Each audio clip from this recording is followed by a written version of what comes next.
Boa tarde, doutor Alexander, graças e paz. Tudo bem?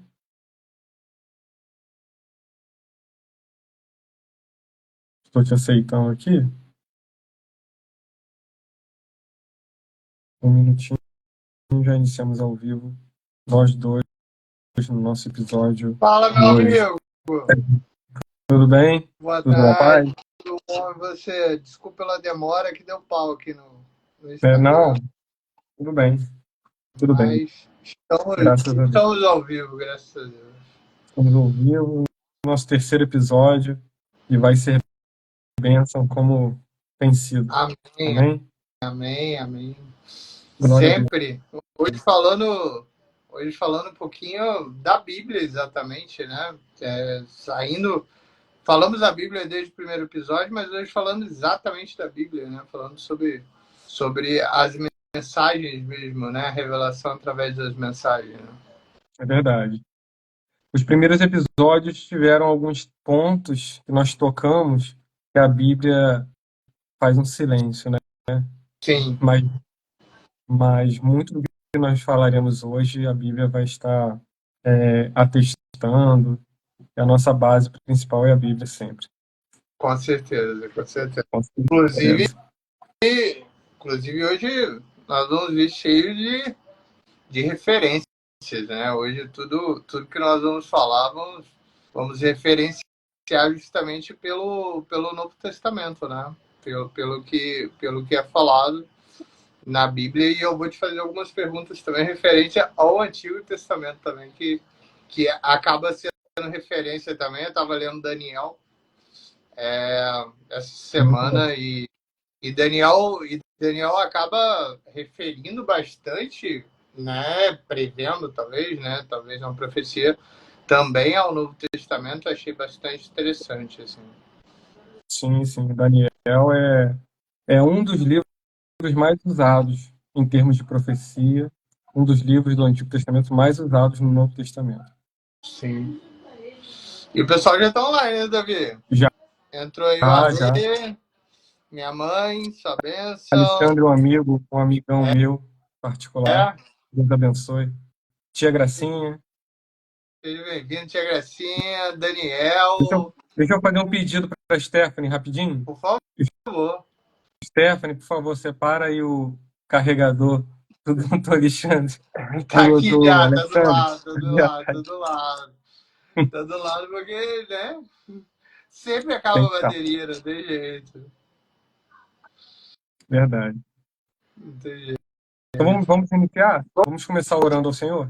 Vamos lá, vamos lá. Amém. Oremos, em nome de Jesus. Você que estiver participando conosco, ah, em casa, no trabalho, onde estiver, eleva o seu coração ao Senhor e vamos orar nesse momento, em nome de Jesus. Pai, oramos a Ti nessa hora, Deus, no início dessa nova live, desse bate-papo, Deus, acerca de verdades, acerca, Deus, das preciosidades do reino do Senhor. Pedimos ao Senhor graça, sabedoria, Deus, pedimos ao Senhor a presença real, doce do Teu Espírito Santo, enquanto falamos, enquanto meditamos na Tua palavra, e no decorrer, Deus, desses minutos, que o Senhor possa se fazer presente, abençoando vidas e fazendo com que os nossos irmãos presentes entendam os seus propósitos de vida no Senhor, em nome de Jesus. Amém.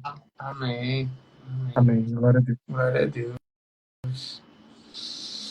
E prometemos, né, Davi, falar um pouquinho dos milagres, né? Para a gente acabar um pouquinho, né, da revelação através da história, assim.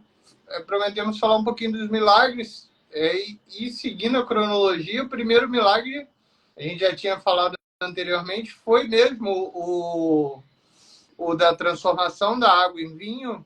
Esse é o primeiro citado na Bíblia, não é? Em João 2, 11, é isso, não é? Isso aí, perfeito. Vou abrir minha Bíblia aqui. O quarto evangelho, quarto livro do Novo Testamento, João, capítulo 2, é o texto bíblico que nós temos para fundamentar essa afirmação, né?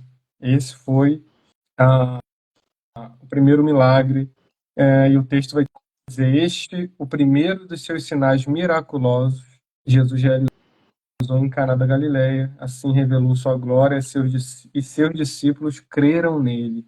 Esse foi o primeiro milagre. E uma informação interessante, né? Os seus discípulos creram nele. Olha que coisa interessante. Tem algumas circunstâncias aí, né, que são bastante assim, proeminentes, digamos. A primeira é que Jesus fala que não estava preparado, né? Tem uma parte que Jesus fala: ó oh, mãe, tu sabes que ainda não chegaste a minha hora, né? E Jesus acaba fazendo o milagre mesmo sem considerar-se preparado, assim. Você acha, naquele momento, por exemplo, já era o momento ou não era o momento de Jesus dessa realização do milagre? Por que ele fala isso exatamente? Porque falam que seria a partir dos 30 anos que ele conseguiria se revelar, né, que todo homem se revelaria, né, pelo judaísmo, assim. E por que fala isso exatamente assim? Ó, mãe, ainda não chegaste a minha hora para essa revelação. Olha, muito interessante essa pergunta. Eu creio que essa resposta ela é mais teológica do que histórica ou do que familiar, enfim. O que a gente tem que ter em mente é que houve esse salto na história com o silêncio bíblico, né? Jesus, com 12 anos, diante dos doutores da lei, dos mestres, e ele diz, após ser procurado pelos seus pais, ele vai dizer: vocês não sabiam que eu deveria estar na casa do meu pai? E a Bíblia vai dizer nesse momento que Maria ouvia tudo isso e guardava no seu coração. Linda essa passagem, né? Sim, sim. E tem esse silêncio bíblico. Aí, dos 12 anos, Jesus volta a aparecer na narrativa bíblica com cerca de 30 anos, iniciando seu ministério em Lucas capítulo 3. Aqui, nós vamos ver o texto dizendo assim, olha só, João capítulo 2, versículo 1. No terceiro dia houve um casamento em Caná da Galileia e a mãe de Jesus estava ali. Então tem essa preocupação bíblica de citar a mãe de Jesus. E Jesus e seus discípulos também haviam sido convidados para o casamento. Versículo 3. Tendo acabado o vinho, a mãe de Jesus lhe disse: não tem mais vinho. Respondeu-lhe Jesus: mulher, que tenho eu contigo? Ainda não chegou a minha hora. Sou a mãe de aos servos, aos serventes. Fazei tudo o que ele vos disser. Estavam ali 6 talhas de pedra que os judeus usavam para purificação, e cada um levava 2 ou 3 metretas. Olha, eu acho que essa informação vai responder. Quando nós, num primeiro olhar, pensamos numa festa, naquele momento único ali da festa, do casamento, nós podemos pensar assim: poxa, a mãe de Jesus estava pensando em falar para Jesus: olha, inicie os seus milagres, nós cremos que você é o Messias, você tem poder para realizar milagres, então inicia e começa a fazer os milagres. E Jesus responde: mulher, não chegou, não é chegada ainda a minha hora. Quando nós percebemos ali que existiam metretas, recipientes com águas para purificação, isso eu acho que é uma resposta teológica para essa pergunta. Por quê? Porque quando nós falamos em vinho, nós estamos fazendo uma referência direta ao sangue de Cristo derramado na cruz. E aqui, na antiga aliança, existia um meio também de purificação que era através da água. Então, quando Maria fala assim: olha, acabou o vinho, e sabendo que tinha água para a purificação, provavelmente Jesus falou assim: não é chegada a minha hora para a morte dele, porque tinha ali esses elementos, Entendi. entendeu? Tem os elementos purificação, água para purificação e o vinho que no futuro breve ali representaria o seu próprio sangue. Então, através do sangue nós somos purificados. Tinha água, tinha o sangue. É provável que Jesus tenha falado isso para Maria. Nas entrelinhas, né, vamos dizer assim. Não é chegada a hora ainda da purificação através do meu sangue. É provável que tenha sido isso. Entendi, não do primeiro E milagre. não Não, aí do primeiro isso, milagre. aí faz mais sentido. E eu vou te fazer uma pergunta, eu acho que está no Antigo Testamento ainda, você pode me confirmar, mas acabou sendo um antônimo, porque no Êxodo do Egito, parece de Jesus, né? Ele. Então vai ser no Novo Testamento. Ele transforma a água em sangue, não é isso? Como uma das formas de. Como uma das formas de pragas e tudo. Como que foi isso, Davi? Assim, nessa ordem cronológica de Jesus fazer esse êxodo do Egito e transformar água em sangue, e agora ele também transforma a água em sangue, mas no sangue purificado, digamos assim. Então, voltando lá, né, nessa ocasião no Egito, foi a ocasião com Moisés. E aí, do nascimento de Jesus, foram aproximadamente 1.500 anos antes. Uhum. Aí aconteceram no ato da libertação do povo dos hebreus do Egito, aconteceram ali 10 pragas. E uma delas, a primeira delas, foi justamente essa, né? Foi a primeira ou a segunda, eu vou confirmar aqui. E ela Segunda, pelo que eu notei aqui. foi a Foi segunda. segunda, isso, isso. Então, foram acontecimentos diferentes. Jesus passado 1.500 anos, Jesus nasce. E interessante, é uma referência interessante de se analisar simbolicamente. Jesus transformando a água em vinho, né? Que representa o sangue. Interessante, sim. E isso tudo. Lá no Egito, olha que interessante. Lá no Egito, o que era água representava vida. Porque o ser humano precisa da água para sobreviver. Mas quando a água se transforma em sangue, ou seja, esse elemento água, ele já não se torna mais, como é que nós vamos dizer, próprio para uso, para consumo, né? Para saciar sede. Agora ele se transformou em um outro elemento que não tem essas Por características. isso Então ali representou que a a água morte. né? Foi? Por isso que existe água para purificar no momento, no caso, né? Isso. Aí ali representava a morte. A água se transformando em sangue representou morte. Aqui, a água, né, se transformando em vinho representava a alegria da festa de casamento e representa para nós, simbolicamente, espiritualmente, vida, né?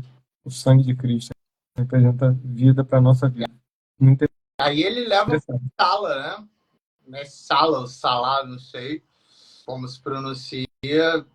Você pode falar melhor depois, mas ele leva para uma das maiores autoridades, né, que estava no casamento. E ele fala, geralmente os piores vinhos são deixados para o final, mas o melhor vinho é colocado no final quando tem um casamento abençoado e tudo, algo do tipo assim, né? Quando é um casamento próspero, digamos. Essa simbolização de ser o melhor vinho, de já ter feito a purificação e ter feito o milagre, essa declaração do mestre Sala valia muito para os familiares, inclusive para Maria, né, Davi? Assim, porque era uma autoridade muito grande, que é como se acabasse o vinho, ele também falaria, acabou o vinho no meio da festa, não será um casamento próspero, né? Exatamente. A cerimônia de casamento judaica naquele contexto ali do primeiro século, era muito diferente do que nós entendemos como uma cerimônia de casamento hoje. Mas, nos dois casos, nós podemos tirar algumas conclusões, né? Se falta alimentos, se falta o salgadinho, né? Se falta o refrigerante, o suco, numa festa, tem várias indicações ali. A festa não foi muito bem programada. Quem programou, poxa, mas será que eles estão preparados para casar? Não conseguem nem preparar uma festa? Enfim, tem toda uma situação que poderia atestar de forma negativa. E acabou que eles levaram o crédito por Jesus, né? Sim. Pelo que você falou. Lá no versículo 10, todos põem primeiro o vinho bom e quando já beberam fartamente, então o inferior, mas tu guardaste até agora o bom vinho. Ou seja, olha que interessante. Com Jesus, o que já era bom, com o passar do tempo, se auto-renova para se tornar melhor ainda. E isso, casamento, isso qualquer. A nossa vida como um todo, né? Com Jesus, nós sempre iremos encontrar satisfação plena. Se Glória a Deus por isso.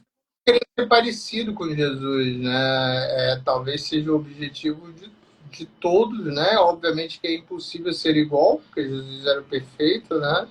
Mas sempre vamos conseguir como um ser humano a ser moldado, né? Como você tem um ídolo, né? Quando você tem um ídolo ou um exemplo, você quer moldar e o maior exemplo do mundo seria Jesus, né? Eu acho que é mais ou menos assim, seria mais ou menos isso, né? Sim, sim. A Stephanie colocou: o final sempre será melhor que o começo. E é verdade. É verdade. Tem um texto bíblico que fala isso. Lá no livro de Eclesiastes, capítulo 7, fala sobre isso. Que o fim das coisas é melhor que o começo. No Senhor. Isso quando nós entendemos o nosso propósito de vida e seguimos. Então, o final sempre vai ser melhor. Uma vez, numa mensagem, eu falei assim: entendam o que eu vou falar, por favor, hein? Tá bom, Alexandre? Fique, Por favor. fique esperto aí para pegar. Eu falei assim, estava falando justamente isso. No Senhor, em Deus, o fim de algo sempre tem que ser melhor do que o começo.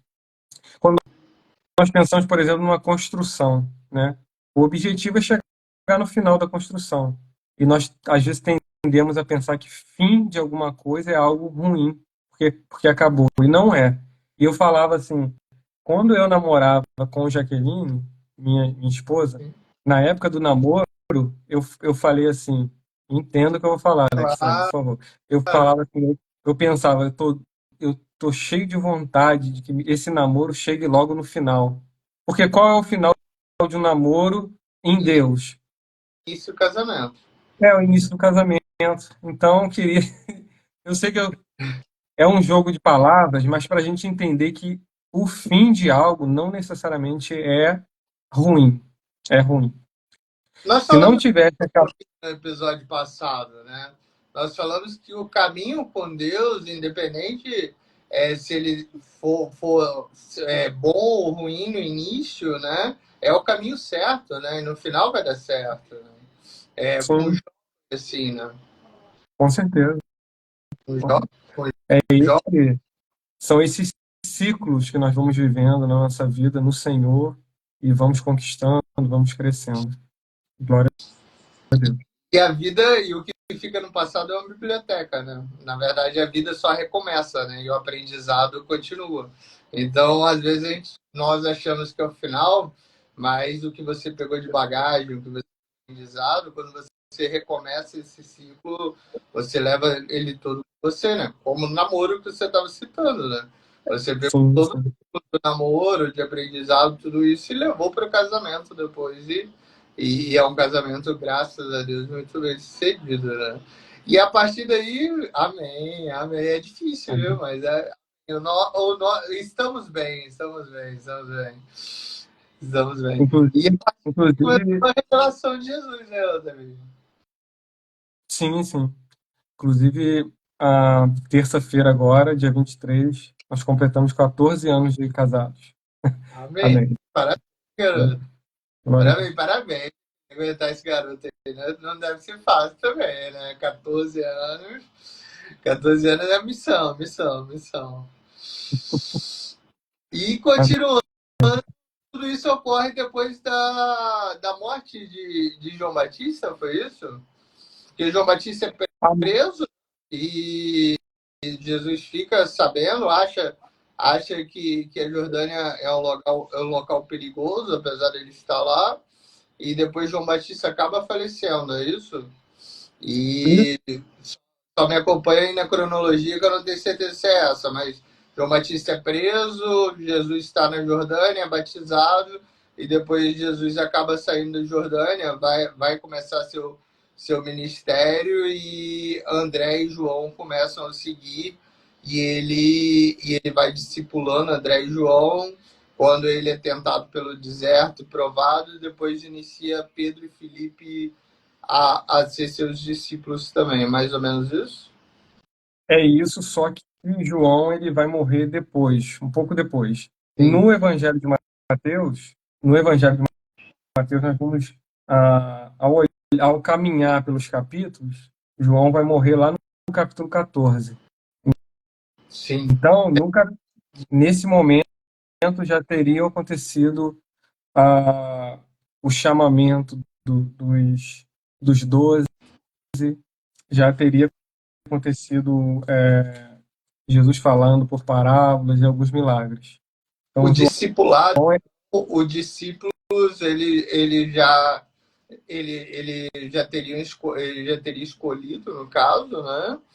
E chegam esses discípulos e ele começa a treiná-los, né? Como rabi, né? Existe até uma referência que eu estava vendo agora, é diferente de você fazer o vestibular e entrar, né? Porque foi Jesus que escolheu os discípulos, né?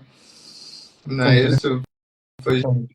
discípulos e acabou discipulando-os, né? E a partir daí Jesus começa a pregar e fazer seu ministério, inúmeros milagres e exorcismos, Davi. É isso mesmo? É porque eu não tinha lido ainda sobre isso. Exorcismos também? Sim, entenda-se por exorcismo, ah, libertar, libertar seres humanos da opressão, ou do cativeiro maligno. Então, pessoas sendo possuídas foram libertas por Jesus, sim. Por quê? Porque Jesus vem anunciando o reino de Deus e ele vem como o próprio rei desse reino. Então, esse reino começou com o Jesus homem e continua até os dias de hoje e por toda a eternidade. Então, para fazer parte desse reino, pessoas precisam ser salvas, que nós já conversamos nos outros episódios, precisam ser salvas, ter os seus pecados perdoados, e a consequência da salvação engloba também a libertação, né, o exorcismo que você falou, né, a libertação do jugo de demônios também. E nesse caminhar,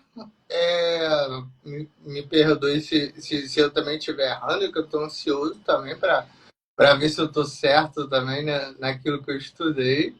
E nesse caminhar, os 12 discípulos caminham na frente, Jesus pregando numa área até então remota e fazendo milagres e exorcismos, e começam a juntar uma multidão em volta dele, é isso? Exatamente. Começa a juntar Essa, uma...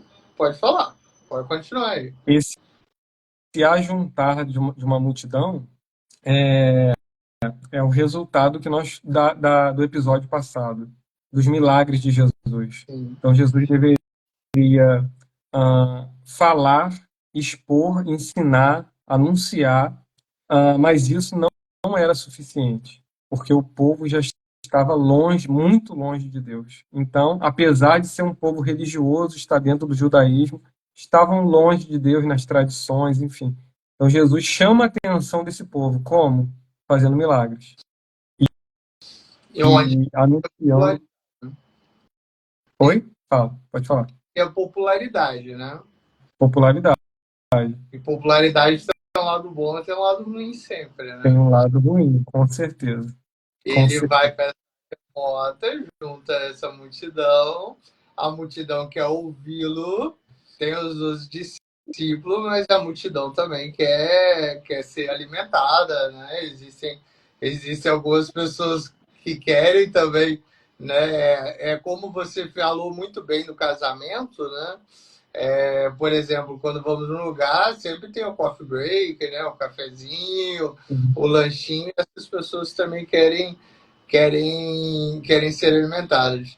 Chegamos no Sermão do Monte? Será? É a primeira parábola? A primeira pergunta, assim, é a primeira parábola? O Sermão do Monte ou não é considerada ainda como uma parábola? Não, não é uma Não, parábola, não é uma parábola. porque porque é um outro recurso da exposição da pregação de Jesus. Então, Jesus usou alguns métodos para anunciar o reino de Sim. Deus. Um deles foram parábolas, outro, sermões. Então, Jesus, nos evangelhos aparecem alguns sermões. Os mais conhecidos, Sermão do Monte, o Sermão da Montanha, lá em Mateus capítulo 5 a 7. Tem também um outro sermão muito conhecido, que é Mateus 24, Marcos 13, Lucas 21, que é o sermão profético, futuro, né? Acerca do fim do mundo, da sua volta, né? Da destruição do Templo de Jerusalém. Então, esses são sermões, são formas de expor um conteúdo. A outra forma é a parábola. E essa forma, ou essa fórmula que Jesus usa é muito interessante. Que uma parábola, já podemos falar de Não, parábola? vamos pro sermão, vamos pro sermão. Parábola a gente fala. A Daqui a pouco. parábola é a essência, né, daquilo que nós Episódio. vamos passar. O pessoal seguir até o final, senão a gente já adianta, né? Mas aí no sermão eu ouvi, eu tava estudando e eu ouvi uma comparação muito interessante. Eu não sei se você concorda. Para quem é ateu, eu acho que eu te falei isso por telefone, inclusive. Para quem é ateu, é, ele sabe que ele não pode matar, ele sabe que ele não pode roubar, ele sabe que ele não pode falar mal das pessoas, enfim. E porque isso é errado, né? Isso tem que ter surgido de algum lugar. Ele pode até não acreditar que a criação tenha vindo de Deus, ele pode até acreditar que Deus não exista, mas a palavra mais difundida para esses ensinamentos, aí sim eu acho que entra no sermão, são justamente os ensinamentos de Jesus, né? Ou não. Ou você não concorda, por exemplo, quando Jesus fala é, respeitar a Deus sobre todas as coisas, mas não matar, respeitar suas mães, mãe e pai, né? Tudo isso ele já traz esse ensinamento do certo e errado, né? Tanto ético quanto moral, independente da religiosidade. Você acha que essa palavra ele começa a trazer a partir daí? Porque, como você falou, ele faz profecias do futuro e tudo, mas pelo que eu li, ele também traz alguns ensinamentos éticos, morais e religiosos nesse Sermão do Monte também, não é isso? Sim, sim. Os 10 mandamentos, eles fundamentam, ah, digamos assim, a base, eles são base para a lei no Antigo Testamento. Sim, Então, o que os 10 mandamentos estão falando a respeito de uma consciência moral que o homem tem, independente da sua religião, ou não tendo religião, não crendo em nada, existe uma lei moral no coração de cada homem. Alguns vão chamar de consciência, e os 10 mandamentos são isso, Deus atestando e falando, olha, isso que vocês sentem no coração, quando fazem alguma coisa errada, então vamos normalizar isso. Então, é dessa forma. Então, esses 10 mandamentos, eles fundamentam a relação do homem com Deus e a relação do homem com o seu próximo. No Sermão do Monte, Jesus vai trazer alguns detalhes do Antigo Testamento, algumas pinceladas nas leis, né? Mas ao mesmo tempo ele traz uma aplicação superior, verdadeira. Então na lei estava falando para não matar. Jesus vai dizer no Sermão do Monte, olha, eu digo que a questão não é só matar ou só deixar de matar. A questão é, você está odiando o seu irmão? O que está no seu coração que não foi ainda, vamos dizer assim, expresso nas suas atitudes? Então vai muito, muito além das minhas atitudes. É o que está no nosso coração. E Deus conhece o nosso coração. Romanos capítulo 2 fala que existe no coração do homem, da humanidade, uma lei moral. E isso atesta a criação de Deus. Existe até uma frase interessante que diz que a consciência é o umbigo da alma. Interessante isso. Com certeza. Eu acho que nós já conversamos sobre isso. Mas é Sim.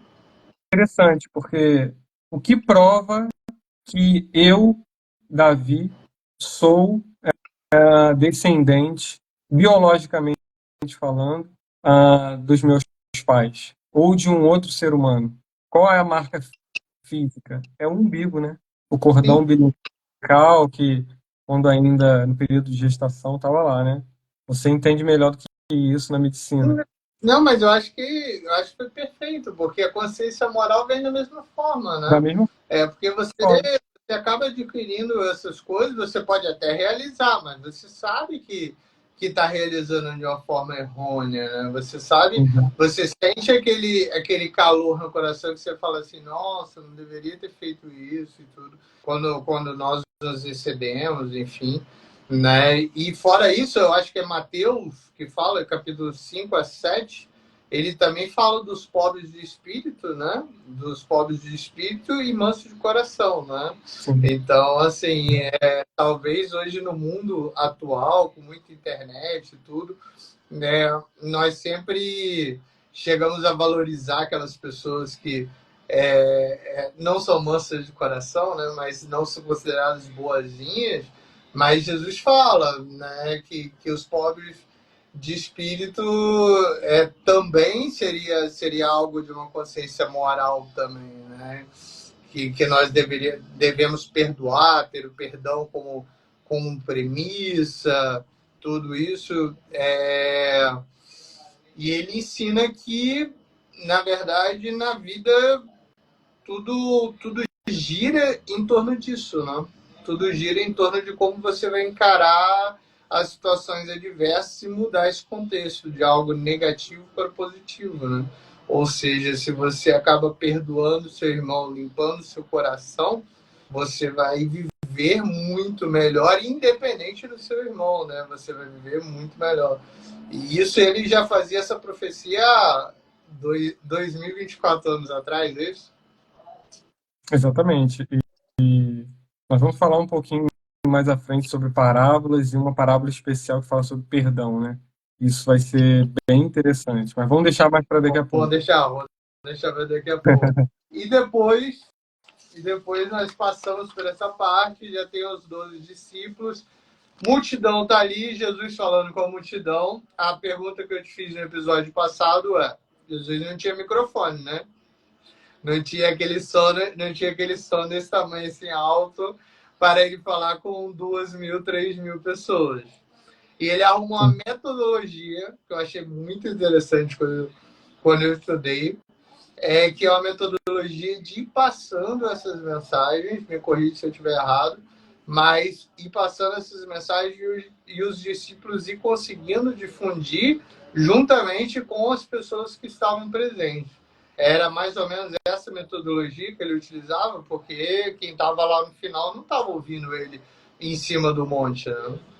Sim, então, o fato de estar acima, né, alguns Sim. metros Você acima, falou Estão entendendo que É verdade, você falou sobre a física, né? isso já ajuda, né, no alcance da voz. Então,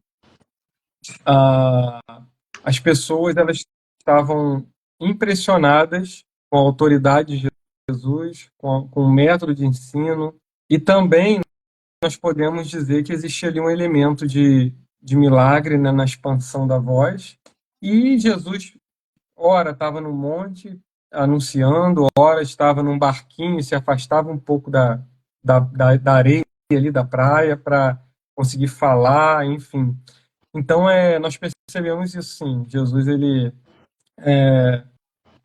Mais à frente, Jesus envia 70 70 para comissionados. anunciar, nós vamos falar também, para anunciar, ou seja, multiplicando a mensagem que, uma vez entendida, precisa ser compartilhada, né? É isso que Deus faz conosco. Nós ouvimos é por isso que nós estamos aqui hoje, na verdade, né? Nós ouvimos a mensagem da cruz, somos transformados e não é o ponto final. Nós anunciamos, o apóstolo Paulo vai dizer isso. Eu recebi do Senhor o que também estou compartilhando com vocês, que também entreguei para vocês. É nossa obrigação expandir o evangelho, né? Sim, sim. Nossa obrigação é expandir o evangelho, expandir bem a palavra de Deus, né? E eu acho que é exatamente esse é o vivendo com propósito, né? Esse é o Exatamente. objetivo, né?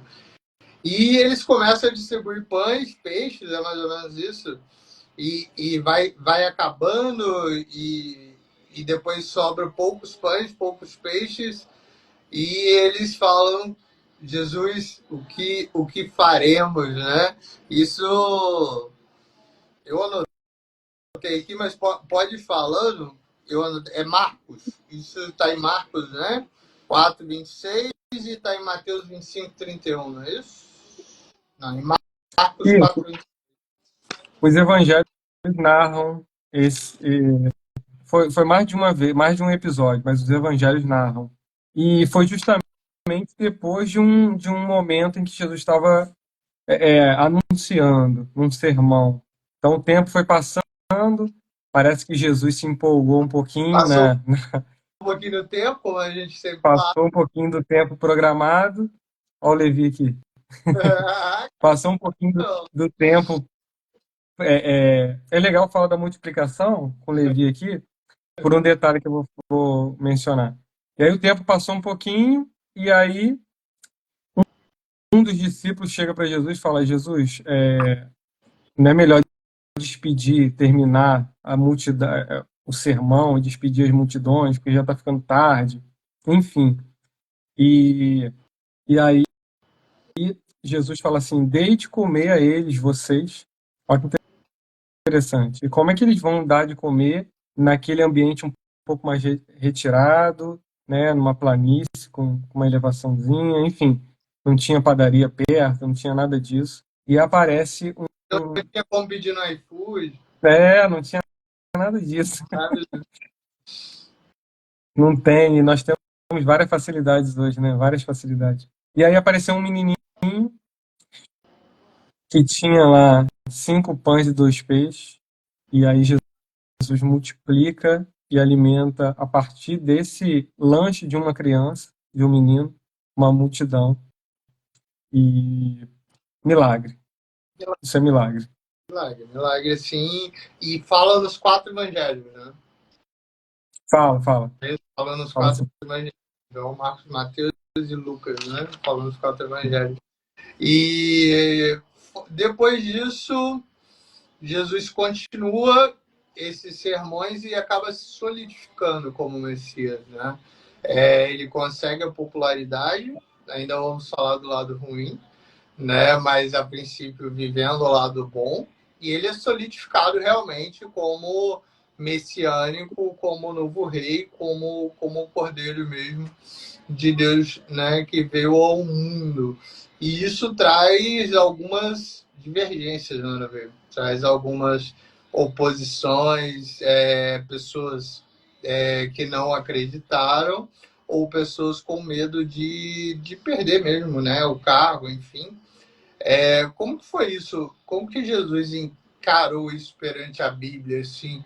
Essas oposições e tudo, essas não crenças e até mesmo essas perseguições depois que ele sofre, né?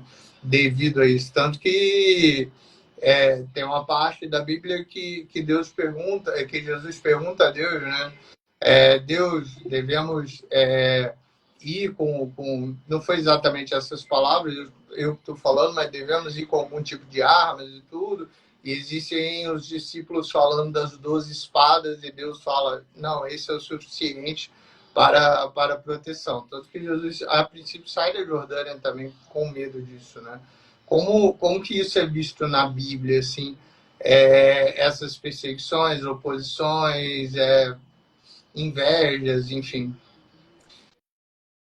Então, nós precisamos ter em mente que a mensagem de Cristo, ela sempre vai nos confrontar, sempre. Nós falamos aqui sobre transformação de água em vinho num casamento, uma coisa maravilhosa. Falamos aqui sobre multiplicação de pães e peixes, coisa linda. Quem não quer, né? Quem 0800, quer, quem não quer. 0800, Ah, né? exatamente. Está ouvindo um bom palestrante, né? Falando coisas legais e ainda receber lá um alimento gratuito. Quem não quer, né? Mas a mensagem de Cristo não tem a ver com isso. Não tem a ver com suprimentos, terrenos, não tem a ver com isso. Então, eu diria que Jesus ele foi o grande responsável pela perseguição que ele sofreu. Por quê? Porque a mensagem dele, o objetivo dele não era conseguir ah, seguidores no sentido de, poxa, eu estou dando like para você, eu estou curtindo o que você está falando. Não, Jesus não queria seguidores nesse sentido. Jesus queria seguidores que tivessem as suas vidas transformadas pela mensagem, pelo poder dele. É diferente, né? A partir do momento eu ouço isso e faz muito sentido, né? Porque, na verdade, se você pensar de uma forma lógica, é muito mais fácil você realizar aquilo que está, né, na sua frente ou percorrer o caminho mais simples, que é o do pecado, do que você percorrer o caminho mais longo, mais complicado, que seria viver sem o pecado, né? Isso faz todo sentido. Realmente, ele confrontava muitas vezes, provavelmente hoje, né? Nós, muitas vezes, lendo e observando, sentimos que estamos fazendo algumas coisas erradas. Imagina naquela época, com menos informação, né? As pessoas também serem confrontadas com isso. Você está fazendo isso, né? Isso é pecado e tudo. Esse confrontamento eu nunca tinha pensado. Realmente é para raciocinar, assim, mas pode continuar que você tá brilhando aí. Fala aí. não é isso. E assim, a, a maior prova de que Jesus não estava preocupado com o número de pessoas que estavam seguindo a ele é em João capítulo 6, por exemplo, que ele vai dizer, ele acorda num dia, vamos dizer assim, acorda num dia não muito bem, na nossa linguagem humana, e ele começa a pregar uma mensagem dura e os ouvintes, eles começam a falar entre si, essa mensagem é muito dura, essa mensagem, e eles começam a se dispersar, a saírem do ambiente ali, vamos dizer assim. E aí Jesus chega para os discípulos dele e fala assim: vocês não querem também ir embora? Olha só, Jesus não estava preocupado com um, um clube cheio de sócios, né? Ah, uma casa cheia de amigos, de seguidores. Não, Jesus está preocupado em transformar vidas. Transformar vidas. Qual é a sua decisão? Ah, minha decisão é ter Jesus só para ele satisfazer as minhas necessidades. Então, Paulo vai dizer em 1 Coríntios capítulo 15, se a nossa esperança em Cristo é apenas para essa vida, nós somos os mais infelizes de todos os homens. Isso porque Jesus não veio trazer satisfação temporal, momentânea para o ser humano. Ele veio salvar e transformar o ser humano. Isso é muito sério. Porque Trouxer para o nós mundo atual. vivemos É aquela pessoa que só lembra de Jesus quando está com dificuldade. Né? contato. dificuldade. uma coisa, quando, né, tá precisando de dinheiro, mas quando tá bem, tudo é festa e diversão. Né? Exatamente. Jesus é tudo para ela. Talvez só não seja Deus e Senhor. Sim. Não Porque seja o Deus pai, né? não é um ser à nossa disposição. O Senhor na Bíblia não é esse Senhor que nós é comum, né? Hoje eu chegar uma pessoa de mais idade falar o Senhor ou alguém numa posição, no status, chamar de Senhor, não. Senhor, quando a Bíblia fala sobre Senhor Jesus, está falando sobre o Kyrios, né? Significa era uma palavra usada com K, né? Vamos dizer assim, maiúsculo, era referente ao imperador romano unicamente. Então, Jesus, como Senhor, na Bíblia, ele está sendo referenciado como aquele que tem servos, que obedecem quase sem escolha, sem poder questionar. Então, isso é ter Jesus como Senhor. É olhar para ele e obedecê-lo e segui-lo E o pai fielmente. às vezes demonstra que ama muito, muito mais vezes quando fala não do que sim, né? Porque falar sim é fácil, né? Falar não é mais difícil, corrigir Com é mais certeza. difícil. Com Então, certeza. uma prova de amor, né? Você passar uma mensagem dura é muito mais difícil você passar uma mensagem conveniente, né? Vocês estão indo bem, isso é ótimo, né? Vai falar assim, você está indo pelo caminho errado, vai pelo outro caminho, vai pelo caminho mais difícil, vai para o deserto, passa provação, sofra, né? Segue o caminho que é para seguir, é muito mais complicado. É verdade. Corrigir dá Corrigir. trabalho, mas revela a responsabilidade que os pais precisam ter, o que Deus tem por nós. Hebreus capítulo 12 fala sobre isso. Fala que Deus corrige e disciplina a quantos ama. Sim. E é prova de amor, né? Eu, pelo menos, considero prova de amor, assim. Quando você Sim, corrige, né? E a gente fala para muita gente, assim, quando a gente corrige é muito mais complicado do que falar que tá certo, né? E é verdade.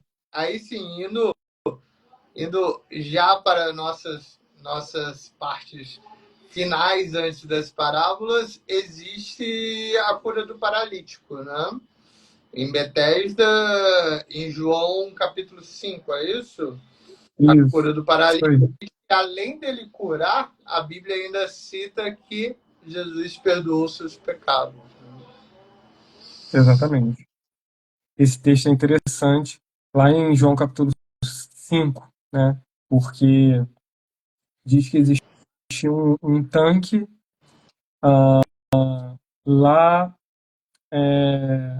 em Betesda, né? Esse tanque de Betesda, e eles tinham lá coxos, enfermos e pessoas precisando de algo sobrenatural. E aí existe uma lenda, vamos dizer assim, judaica, que dizia que um anjo passava e balançava as águas, movia as águas, e quem fosse o primeiro a pular no tanque era curado. E aí você imagina, diversas pessoas com diversas enfermidades. Mas tinha um, que nós estamos falando dele, que era coxo, que era aleijado. Então, a chance de um aleijado conseguir ser o primeiro a pular é mínima, né? Ou ele vai morrer. Infelizmente. Infelizmente. Infelizmente. Mas em Jesus, olha que interessante, em Jesus, ainda que as nossas chances sejam mínimas, a probabilidade seja tendendo a zero, em Jesus é possível. Jesus sempre estará disponível para nos abençoar. E aí o texto vai dizer que aquele homem estava há 38 anos enfermo. 38 anos. É muito tempo. Muito tempo. Porque se for levar para a parte fisiológica, já está todo atrofiado, né? Existe a muscular, osteoartrose, existe tudo isso. Né? Jesus, Verdade. Jesus manda ele levantar, né? E Jesus fala para ele, queres ficar curado? Olha que interessante. É Jesus iniciando não só uma cura física, mas também uma cura interior, né? Uma cura da mente, do coração, da alma. Jesus salvando esse homem espiritualmente e salvando também da enfermidade. Muito interessante. E aí Jesus fala, e aí o resultado final ali é Jesus curando aquele homem levantou e começou a andar. É nesse texto Ontem.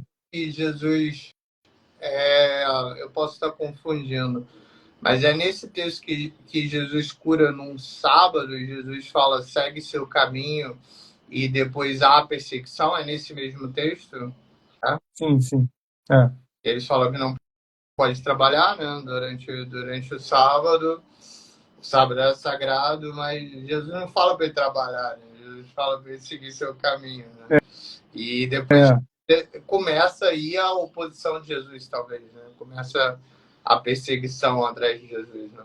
sim, sim. Porque Jesus ensinava com autoridade, Jesus realizava milagres ou questões mais palpáveis, visíveis, e os religiosos ficaram temerosos. Quem é esse homem? Com que autoridade? Por que ele faz isso? Nós vamos perder o nosso status, né? Enfim. E aí eles começam a encontrar uma questão ou outra para tentar tirar o crédito de Jesus. Uma delas foi o sábado, que naquele momento ali, naquele contexto judaico da lei de Moisés, do Antigo Testamento, no sábado você não deveria trabalhar, e a tradição falava até você não poderia caminhar tantos quilômetros, você não poderia levantar um determinado peso, tudo isso era trabalho, tudo isso era religião, né? Religiosidade, no sentido ruim da palavra. E aí questionaram, poxa, mas Jesus está curando no sábado? Tá...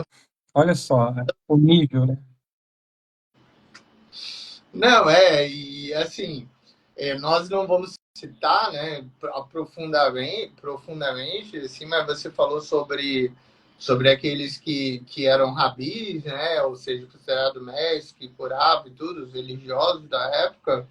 Nós escolhemos esses três pecados, pessoal, só para falar. Escolhemos a água e do vinho, falamos do paralítico, vamos falar de Lázaro, mas existe uma passagem na Bíblia também que um rabi vai curar uma pessoa, você vai poder falar melhor do que eu, mas uma pessoa que estava possuída, né?